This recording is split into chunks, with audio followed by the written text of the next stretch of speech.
আজকে আমরা বেরিয়ে পড়বো ট্রেনে করে ঘুরতে যাওয়ার উদ্দেশ্যে। So hello everyone, again welcome back to my daily blog. দুপুরের দিকেই চারিদিকে মেঘে পুরো অন্ধকার হয়ে গেছে, আর সাথে শুরু হয়েছে ঝড়ো হাওয়া। তোমার গায়ে লাগে তাই আমি, ভাই আর দাদা মিলে ছাদে চলে এসেছি। আমাদের গাছে যে আমগুলো পড়ছে সেগুলোকে কুড়িয়ে নিয়ে তারপরে খাওয়া দাওয়া করে এই যে আমি রেডি হয়ে নি। রাখো। এদিকে আমাদের টোটো চলে এসেছে, আর এই যে পুচকু বাবাটা টোটোতে বসে আছে আমাদের সাথে যাবে বলে। তারপরে আমরা টোটোয় চেপে বেরিয়ে পড়ি মাসি বাড়ির উদ্দেশ্যে। প্লিজ ঘুম হয়ে যা। এই যে মাসি বাড়ির সামনে চলে এসেছি, আর সবাই প্রায় টোটোতে চেপেই পড়েছে, আর ওই যে ছোট মাসি আসছে। রাতে ব্যাস, এবার আমরা রওনা দিই স্টেশনের উদ্দেশ্যে। এই তো স্টেশনে আমরা পৌঁছে গেছি। এবার ট্রেনের জন্য কিছুক্ষণ অপেক্ষা করতে হবে। তোমার আকাশ আমাদের ট্রেনটা আসতে এখনো একটু দেরি আছে, তবে চারিদিকের ওয়েদারটা না এখন বেশ সুন্দর দেখাচ্ছে। আকাশটা প্রায় অরেঞ্জ অরেঞ্জ কালার হয়ে গেছে। ভারী আমার ভিনদেশী ট্রেনটা স্টেশনে আসার পর আমরা টুক করে ট্রেনে উঠে পড়ি, তারপরে নিজেদের সিট খুঁজে বসে পড়েছি। আকাশে তুমি বাজালে এক তারা আমার চিলেকোঠ। আমরা ওই বিকেলের দিকে ট্রেনে উঠেছিলাম, আর এখন প্রায় সন্ধে হয়ে গেছে। ঠিক সন্ধে নামার মুখে ট্রেন, গাড়ি, বাস সেখানেই চাপি না কেন, জানলার ধারে সিটটা আমার লাগবেই। তবে আবার ওই হাওয়াতে আমার কানে ব্যথা শুরু হয়ে যায়, না হলে ঠান্ডা লেগে যায়। তাই মাসির কাছ থেকে ওনাটা চেয়ে কানে বেঁধে নিয়েছি। তোমার গল্প বল। আর এইদিকে ছোট মাসি এক ট্রলি ভরে খাবার নিয়ে এসছে। সন্ধ্যের জন্য পাস্তা, রাতের জন্য পরোটা, মিষ্টি। এখন পাস্তাটা বের করে আমাদের খেতে দিচ্ছে। আমি তোমার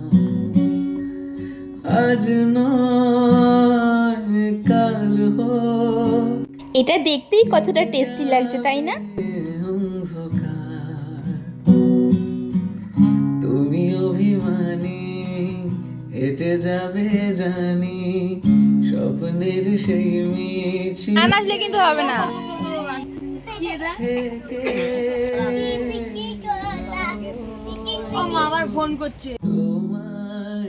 এই যে এখানে আমার চোখ মুখ দেখে মনে হচ্ছে না আমি কতটা ঘুম দিয়ে উঠলাম। একটুকু ঘুমাইনি। ওই যে একটুখানি যে জানলার ধারে বসেছি, অমনি আমার চোখ মুখ ঠান্ডায় ফুলে গেছে।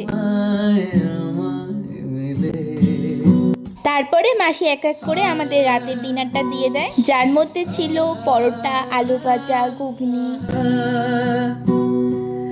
লা লা লা লা লা লা লা লা লা লা। এতেই শেষ না, সাথে আবার নিয়ে এসছে পাকা আম, আড়ালে মাঝে সাথে আবার 2 রকমের মিষ্টিও নিয়ে এসছে। সবাই একটা করে খেয়ে বাকিটা সকালের জন্য রেখে দিয়েছে। ডিনার কমপ্লিট, এখন আমরা একটু ঘুম দিয়ে নিই। আড়ালে ধরা দেবে এখন বাজে ওই রাত 2:30-র মতো। সবাইকে ডেকে ডেকে তোলা হচ্ছে, কারণ এখনই আমরা ট্রেন থেকে স্টেশনে নামবো। পাশে এই যে নেমে পড়েছি স্টেশনে। আমাকেও সঙ্গে নিলে থেকে এখানে আমরা কটা ট্রান্সলেশন রিল বানাবো বলে ক্লিপ নিচ্ছিলাম। আর এখন বেরিয়ে যাব স্টেশন থেকে, কারণ আমাদের গাড়ি পার্কিং এ দাঁড়িয়ে আছে। তো চলো যাওয়া যাক। যাব